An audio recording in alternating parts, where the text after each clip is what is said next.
Hackers. All right, I think we are live. Are we live? Are we streaming? Are we audible? Everyone sees that we're streaming? Someone verified? Okay, perfect. Let me bring up the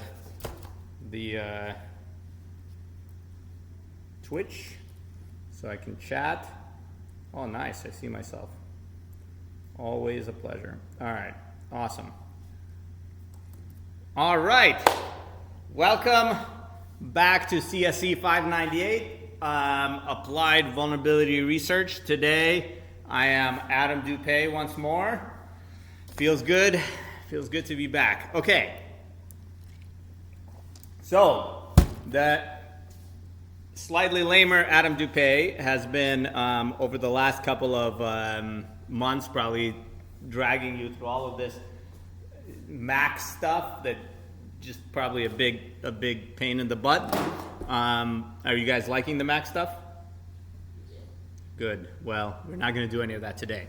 Today, we're going to dive into ancient history because I figured I can talk about like slightly less impressive Mac stuff than the other Adam does. Or we can talk about some cool history stuff. So we're going to see how far we get before the secretive speaker arrives and we have to cut the stream because this individual will probably have us killed if we leak their identity. But in the meantime, we're going to talk about some cool old stuff. Starting with hacker zines. Who here knows all about hacker zines? Huh? One? Like a what? You can't hear? Yeah, I couldn't hear The zines. Yeah, like magazines. All right, so hackers, right? Hackers have a specific culture, a specific stereotypical maybe culture, right? With all the hoodies and all of the, this and that. And if you instead watch, I don't know, some of the old hacker movies like Hackers, right? They're very different, like a punk culture. If you watch Mr. Robot, there's like a hacker kind of ethos. When you say, I'm a hacker, people think certain like things, like you probably own a lot of hoodies. For example, I showed up today. I actually have, I wouldn't say an extensive hoodie collection, but like I have some cool, like this one. It's like a hoodie slash gi. It's actually called a hood gi. Yo, see, boom. This is like hacker slash ninja. It's like I'm a hacker, but I could also like, do a spinning jump sidekick into a computer if I needed to. I actually broke my arm doing that into a computer lab, so I wouldn't actually recommend that for health reasons, but you could do it. But how did this perception spread? Nowadays, culture spreads in very well-defined ways. On social media, right? No one talks to each other anymore. No one reads anything, unless it's like short posts on social media. It's spread on the TikTok and the, whatever, right? But this wasn't always the case. We didn't always have these cultural channels of communication, right? And so back in the day, culture spread through more traditional media. Through the television, through radio, through newspapers, and even peer-to-peer over the phone. But this is like how mainstream culture spread, right? In order to have a big TV show and spread your message and blah blah blah blah blah, that's fairly mainstream, right? Newspapers, fairly mainstream. But what about kind of non-mainstream culture, right? Well, non-mainstream culture actually goes pretty far back, right? If we go all the way back to the 1440s with the invention of the printing press, it didn't take, comparatively speaking, too long for non-mainstream culture to start building up, right? So in 1517, Martin Luther, with his 95 Theses, did one of the OG countercultural moves and kicked off the Protestant Reformation, right? With basically like a little piracy pamphlet that he, printed up. there was the start of kind of this is like proto newspapers in the 1500s, 1600s, and then eventually magazines, right? And magazines that grew together with pamphlets to really start impacting and changing culture.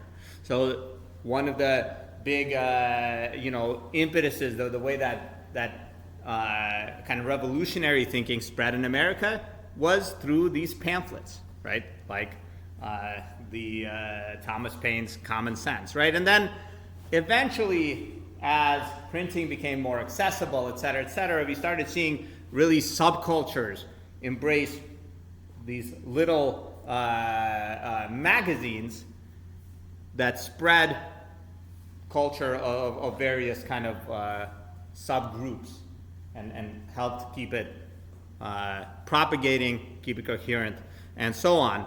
And eventually, we started seeing something very similar to kind of modern social media, almost, let's say, proto-social media, right? Where, there was a magazine called Amazing Stories. It's the oldest science fiction publication in the world. And they had like a writing letters to the editor section that they'd post letters, and then people started writing letters to each other in response to letters that they saw.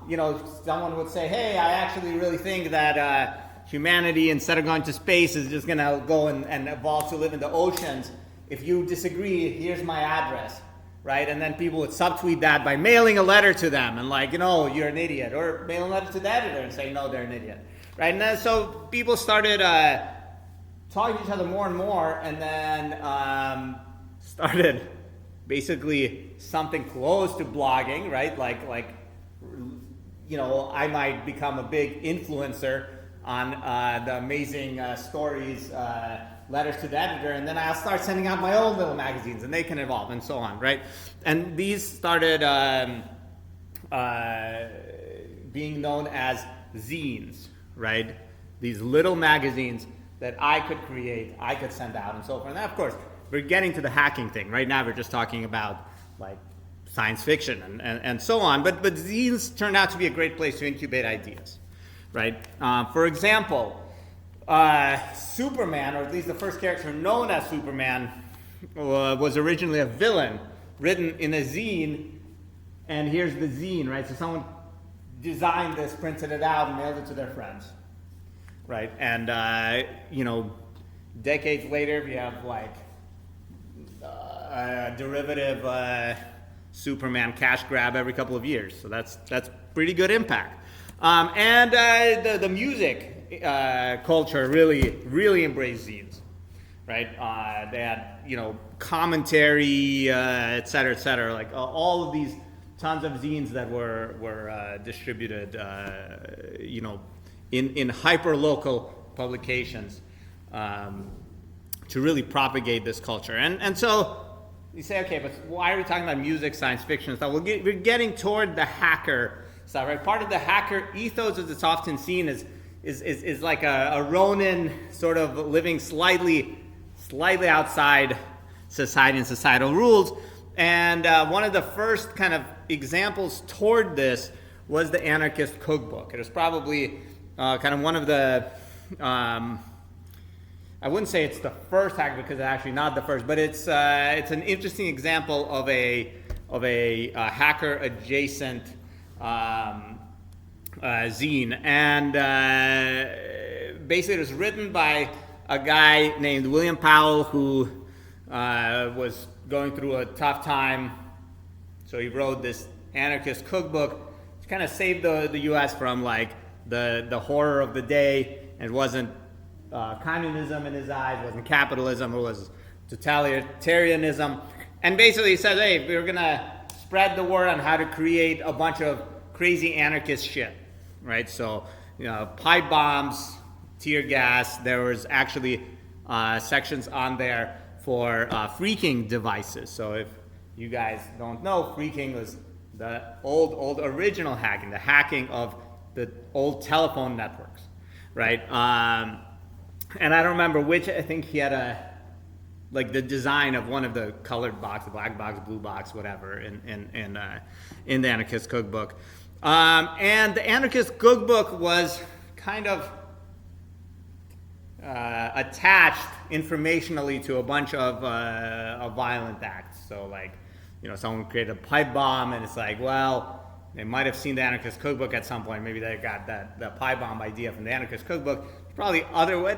Back then, information didn't spread as nicely and widely, and so it's possible the Anarchist Cookbook was used by some people to create pipe bombs and everything. And after William Powell matured beyond that, he actually spent, like, the Anarchist Cookbook somehow, it was the first, like, big viral, maybe not the first. I'm sure Martin Luther also felt that his big viral publication changed his life a lot, but it was one of these examples of the Anarchist Cookbook went viral in a time before that really existed, and really changed this guy's world for good, right?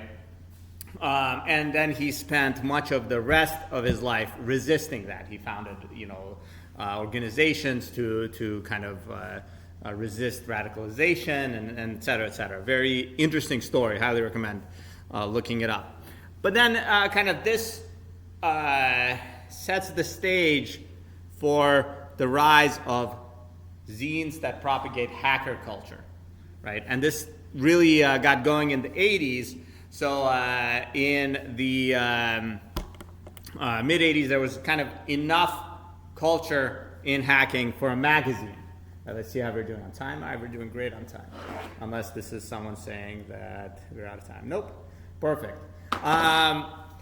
So there was, kind of a need, a space that could be filled by a zine for hackers, right? And 2600 was born. It's a quarterly zine. Every 3 months it comes out, and I think it's still continuing quarterly online publications in the lab here at ASU. So who here is not associated with a lab? Like 2 people, and maybe a couple online. If you're in the lab, drop by the little bookshelf with all the hacker culture books. We have the whole run of 2600 up until some very late point, but from the beginning. So you can see what the culture was. And it was this early example where they had the hacking techniques, culture, tools, all of this stuff. And you can actually grab the archives on 2600.com, and it spawned a whole bunch of hacker zines, some of which continue to this day. And it also spawned this concept, or incubated this concept of hacker conferences, which was super cool. So 2600, the organization, in 1994 created a conference called Hope. It still happens to this day. It's one of the very oldest, not the oldest, hacking conferences, but it's kind of a big mainstay, and a bunch of hackers gathered together. Who here has been to DEF CON? Any other hacking conferences? Have you been to hacking conferences? No? Huh? You guys should do it. It's very fun.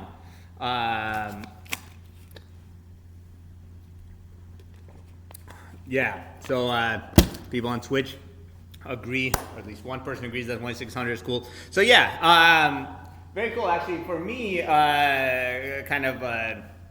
these hacker conferences were a critical part in getting into hacking and hacking culture, right? Specifically DEF CON for me. I went to DEF CON every year since I was 16, and every year there's some new thing to basically, something new I'd get out of immersing myself in hacking culture for a weekend. Awesome stuff. But of course, most of the people in this room are graduate students, so you have to be immersed in hacking culture. Basically, full time, that can probably get kind of old, like Mr. Robot style. But anyways, very cool stuff. And actually, there are some really cool, for example, this oldest hacking conference, number 1 on the list, the Hacker Conference. It was invitation only in the mid-'80s, and there's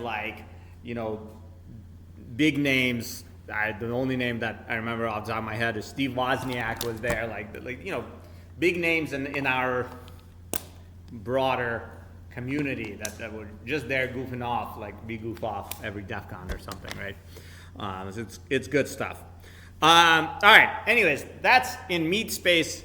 Back to cyberspace, right? So pretty soon, with the rise of connectivity, people realize that you don't actually need to print all of these little pieces of paper and hand them out. You can have an e-zine, right? Now, for me, it's very hard to pronounce this properly for some reason. I keep wanting to say zine. Who here wanted to say zine when they read the word? Yeah, exactly. So zine, it's a zine, like magazine.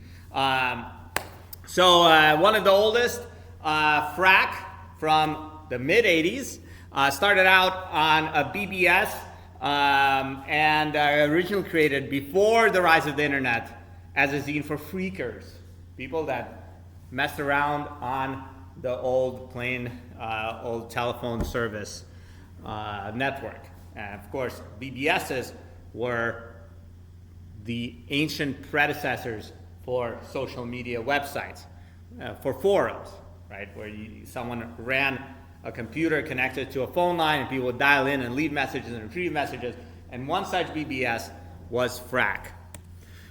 FRAC was created back in the day for to distribute files with a PH. Arguably, this was before the common acceptance of files with an F. That's probably a stretch, but they basically, on the Metal Shop BBS, just some BBS out there with this phone number, they created a little publication, and they, being like Taryn King and his friends, created a publication just to keep track of the hacking world from the 80s. And we still have all of these archives, of course. They're like, it's not easy, very possible, but not easy to lose digital data when it gets big, but or popular. But the early publications especially give this fascinating insight into the hacker community at the time. So you have everything from this awesome file 6 of 8 in the first volume or first issue of FRAC. It was super awesome, written by this by Jinfuzz and Ninja NYC, and it's a guide on how to crack a master lock, like one of those combo locks. The master locks back then are still sold today, and you can go to Home Depot and buy one of these master locks for like $10 and apply these exact techniques to break into the master lock. And back in the day, even back in my day, so 15 years after this, I was in high school and breaking master locks to get into friends' lockers and stuff. Not with these techniques. There are many techniques to break a master lock, but this was like you just dial up and boom, you can break into your friends' lockers. And this as kind of a hacking kind of thing, it's pretty hype. Then there was, of course, the typical bomb making instructions. So I don't know, this is probably some meme. Then we had, the community spreading out, hey, here are common numbers to go and dial in to other computer systems. Of course, this isn't like the admissions number for Harvard University. If you want to go to Harvard University, this was some system that Harvard University, you dial into some modem there that was listening. People would, this is a file provided by The Alliance over here. The Alliance.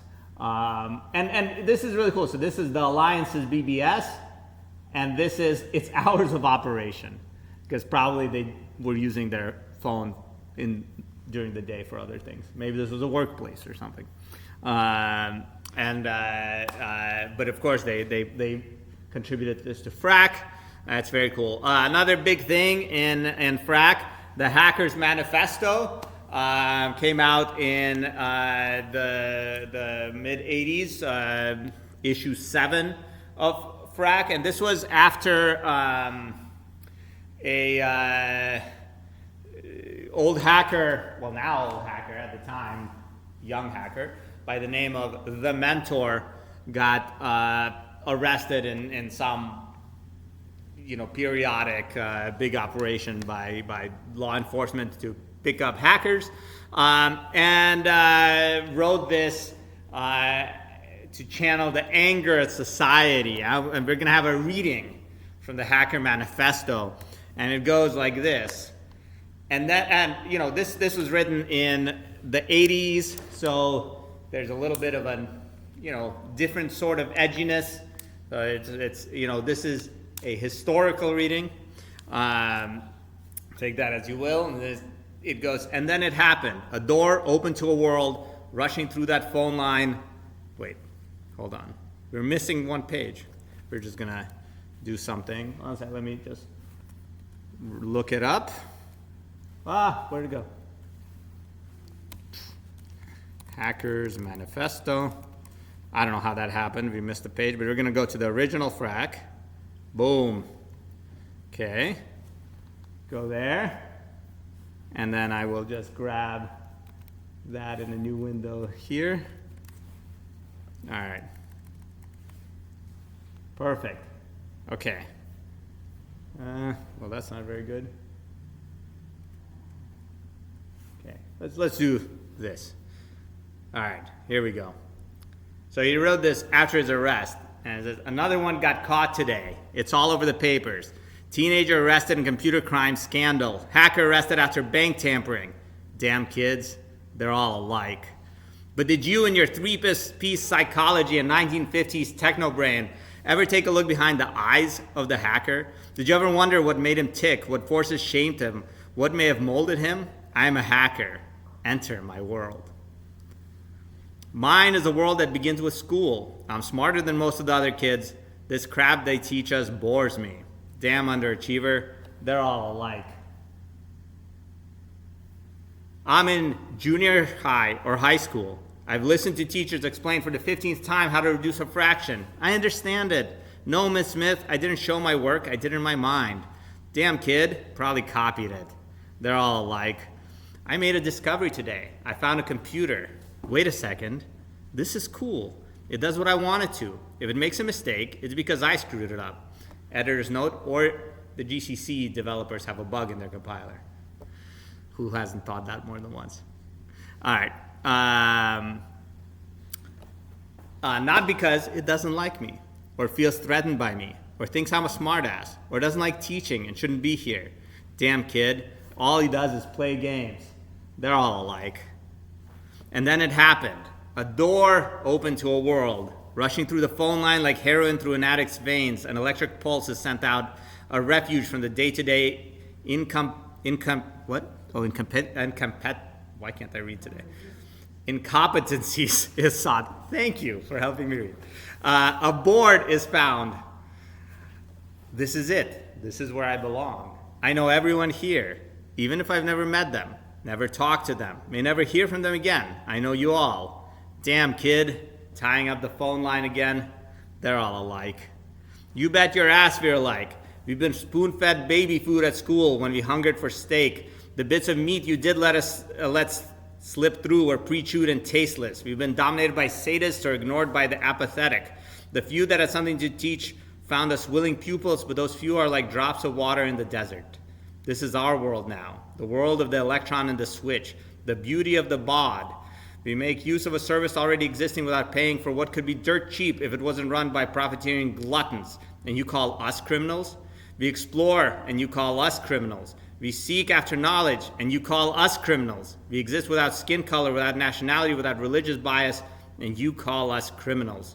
You build atomic bombs, you wage wars, you murder, cheat, and lie to us, and try to make us believe it's for our own good, yet we're the criminals? Yes, I am a criminal. My crime is that of curiosity. My crime is that of judging people by what they say and think, not what they look like. My crime is that of outsmarting you, something that you will never forgive me for. I am a hacker, and this is my manifesto. You may stop this individual, but you can't stop us all. After all, we're all alike. So, this was written by one dude. Let's go back to the slides. Let me, where did they go? Oh, there they are, okay.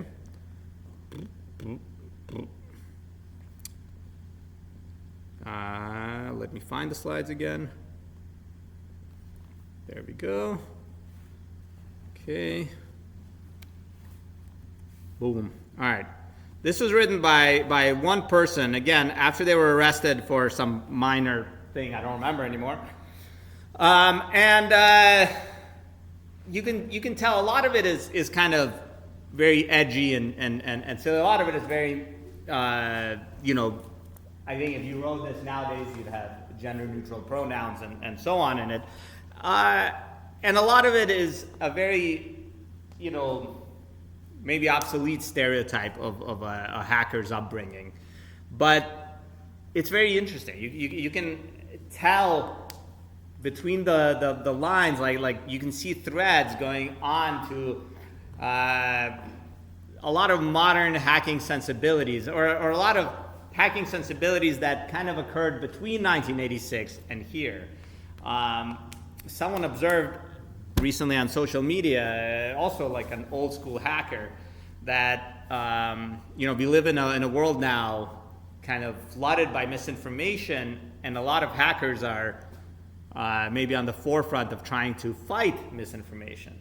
But if you went online in the late 90s, hackers loved conspiracy theories, right? UFOs, time travel, all of this, it was like in different parts of the internet. If you're on FNet, it's just the thing that all these hackers were really into. So things change, but there's always these common threads. The we're all alike thing, you could see kind of an arrow from here straight to anonymous, right? Something along these lines. So like this hacker culture kind of has this lasting impact. It's an actual thing that, aside from being a bit of a meme, is really interesting, and we all kind of share it a little bit. Frack also, aside from spreading the culture, spread news of the hacking scene, maintained a history. So here is, again, this is like back in the phreaking space. So Spitfire hacker resigned from the phreaking world because he lost a computer, right? Tried to get a new computer. Like, I mean, imagine like, if I don't know, Zolotone, I was like, I need to save money for a new computer, I'll be back. And this ended up in history. Like, this is one of the early, this is issue 2 of Frag. This is almost as like it's just some random guy lost the computer. People that like got arrested for or busted for scanning, and it's just some like this kid who named themselves Dr. Crash, just like phone scanned someone's MCI, which was a telephone company.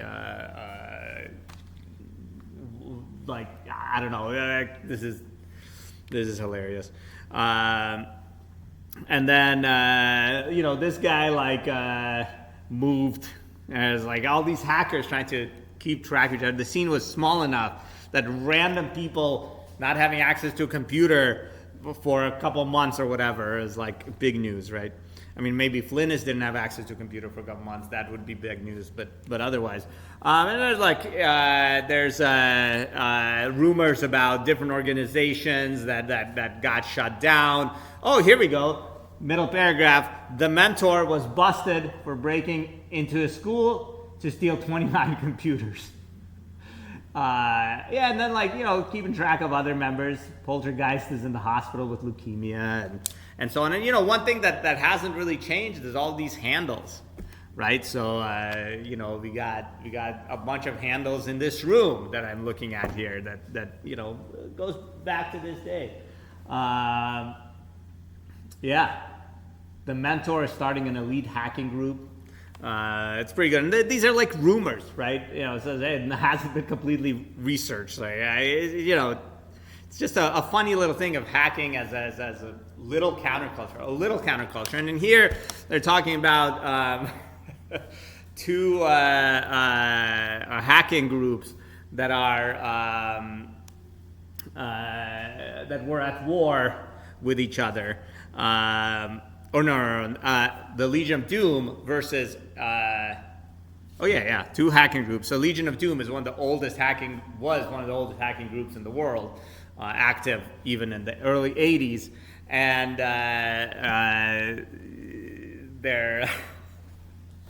they had some spiff with Stronghold East Elite, and the Great Hacker War is like yet another whole thing and a subject of another lecture possibly, but this Legion of Doom in the early hacking world pops up a good amount, and hacking wars with other groups and so forth, kind of like Shellfish today. All right, and then later on they're like, never mind, we take everything back. We didn't want to talk shit about the Legion of Doom and the Stronghold East Elite. And then here's a fascinating view for me into the old hacking scene, right?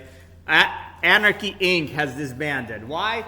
Everyone's too busy with college, right? Like you can see a lot of these guys, like Dr. Crash and the Mentor, broke into his high school, right? These are like kids creating the seed of what continues to be kind of one of the original influences on our culture still. And there's, I don't know, it just keeps going. There's just, you can get stuck on Frack reading the history for like, I don't know, the Wacko Cracko brothers. There's like these two random brothers that Peter and Tim, I forgot their last names, that were doing like a bunch of shenanigans back in these Frack days, and then they got arrested, et cetera, and I think one of them became a local entrepreneur eventually, and like, I don't know, it's just funny because you can also go back and Google for these people and see what became of them. It's pretty interesting. And then let's see. Oh yeah. This is awesome. This is Frack basically ran these profile with a PH of hackers. So they'd take a community member and they would interview them. And so here is Crimson Death, right? The guy will pop up later, named Rob, also known as the Sorcerer. Handle origin is from D&D. February 17th, his birthday, 16 years old. One of the first hackers to be personally profiled in Frack. He started out in the BBS world in 1984, so this was posted in 86, so at 14 years old, on Spirit World, which was run on, and there's just like interesting stuff here. Of history and who the fuck is, what can this guy be doing at age 16? I don't know, but the community of these hackers was small enough and maybe splintered enough that this sort of stuff was interesting. And again, this is like the kind of weird early stuff. It's like, if you look at human DNA, there's a bunch of shit in there, right? There, like a virus got in, just left some DNA. And now we're all carrying around some random ass viral DNA from whatever. This is like that for the hacking scene. Super interesting to me. And Frack kind of went on, and eventually, Taryn King brought on co-editors Night Lightning, and then they got more and more busy, and I don't remember, one or both of them went to college, or someone got arrested, et cetera, et cetera, et cetera. And eventually, Frack kind of petered out. Right, so after 1989, they really started slowing down, and then someone just YOLO took over Frack, And that someone, we just learned about him, it's Crimson Death, right? The 16-year-old, now this is like 4 years later, yeah, 5 years later, 4 years later, so like 20-year-old kid takes over Frack and starts, just starts publishing Frack. And he stayed around for like a year or two, and then he got kind of slapped down by Night Lightning, who took it back. It was just like a whole thing. Anyways, so Frack originally was a phone hacking magazine, right? Again, or zine. Like I don't know. You saw like the list of phone numbers, right? Like this is all very reflective of the non-academic hacking community of its day. But by then, the academics, by the 80s, were already running a proto-internet, right? And this entire community just got absorbed into what we think of as the modern connected world, right? Where people don't have to call each other's BBSs between the hours of 7 p.m. and 7 a.m. You now just go to frag.org and download all these archives. And eventually, Frack as a BBS ceased to exist, but it adapted and continues to this day with much more rare releases to be relevant in the hacking scene. And as part of this, they adapt also what they talk about. They no longer publish lists of phone numbers, but over the last several decades, they've published things like Aleph 1's write-up on file with a PH, on although by then, actually, I just noticed this, it was no longer file with a PH, now it's just file with an F, on smashing the stack for fun and profit. So who here learned how to smash stacks from this? Show of hands? Kinda. Who here learned how to smash stacks from pwn.college? Damn, the new Aleph 1. Never thought I'd see the day. All right. One sec, let me catch up on Twitch here. I don't know what's going on. Is no one chatting on Twitch? Guess not. All right, awesome. So there's a lot of stuff on Frack over the years. A lot of networking shenanigans. A lot of the hacking community working through the development of new techniques. Like this here, the Once Upon a Free and the Malefacorium, they were big steps in the development of heap exploitation and so on. And people try to do cool stuff with Frack, right? Like there's wistful language. There's this like Once Upon a Free. That's pretty cool. Maleficarum. I don't know. Things are written in interesting ways. You've got like little, for example, this Maleficarum, you got these weird technique names that still stay with us to this day on how, heap exploitation works, et cetera, et cetera, et cetera. And of course, Frack has, inspired a lot of other zines, right? So zines that go to this day are POC or Get the Fuck Out. It's a software exploitation zine, Paged Out, cool programming tricks.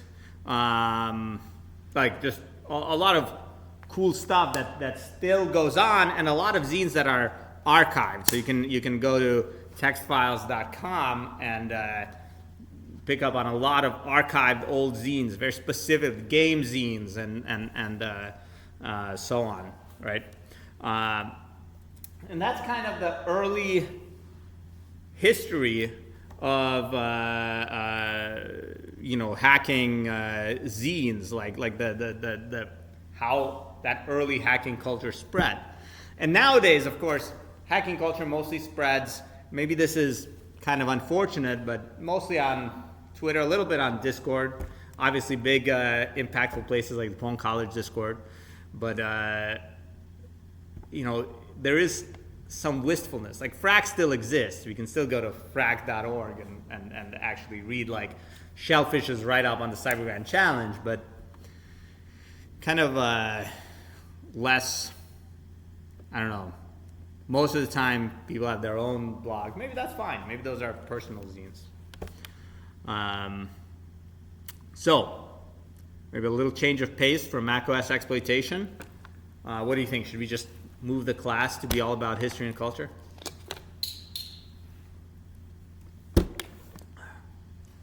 Questions? Comments? Are you spoiling Zion's class next semester? Yeah, so that's an excellent question. Question was, is this what Zion's class next semester is? So if you're an ASU student, happen to log in to Twitch today, let's go look up the ASU class. Sorry, I got water on my trackpad and now I can't use the computer anymore. All right, there we go. All right, so let's go to, whoops. Hold on.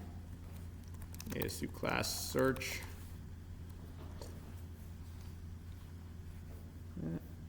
You know what I'm going to do? Hold on. I'm going to spin up a preview.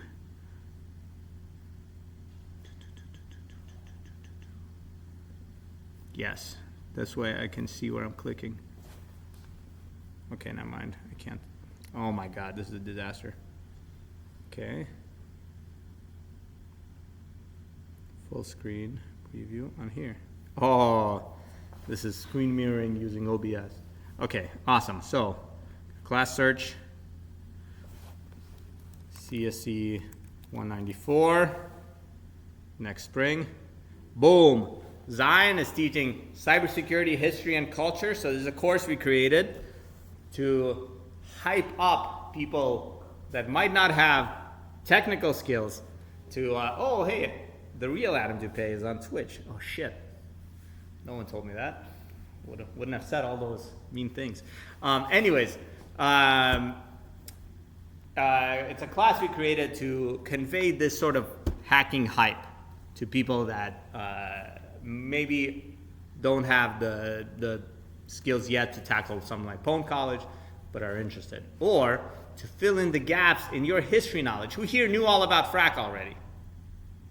One person. Who here knew about the mentor? Nobody. Who here has read the Hacker Manifesto? All right, one person. You're a hacker. Why aren't you in our lab? That's fine. We'll talk later. All right. Awesome. So yeah, this is stuff that you know, hackers should know, maybe. Maybe not. What do you guys think? Is it important? It's cool to know. It's cool to know. Who here thinks it doesn't matter? Just focus on the bits. Fuck culture.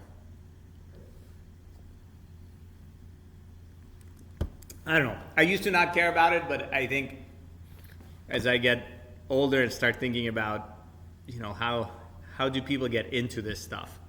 I mean, this matters. Like, how do we get people to be excited about suffering in intro to cybersecurity? You know, rather than being just very upset about it. Cool. Okay. So that's me. What time is it right now? Do we have? Oh, it's 21. We have 9 minutes to meme and talk about. I don't know what else. We can talk about another topic of. Oh my God, what's going on? No. Nothing's working anymore. Is OBS still alive? Okay, I think we're good. All right. Does everyone know how the internet came about? We'll just meme right into that. Huh? Probably ARPANET. Probably ARPANET or definitely ARPANET? Who votes for ARPANET? How did ARPANET come around? DoD research. All right, let's talk about it. And then partway through, here's what we're going to do. I'm going to,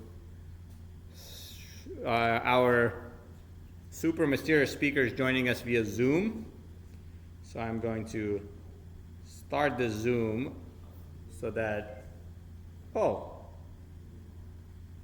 they're already here. Who is this? Why is there a hat? Oh, okay. Awesome. Okay. Well, never mind. Next guest lecture, I'll tell you all about the birth of the internet. Awesome. Okay. Now, this super mysterious hacker does not want to be recorded, streamed, or even talked about. So we're going to let you all on the stream go. Thank you for joining us.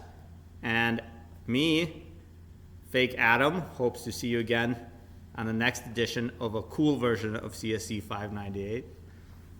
Goodbye, hackers.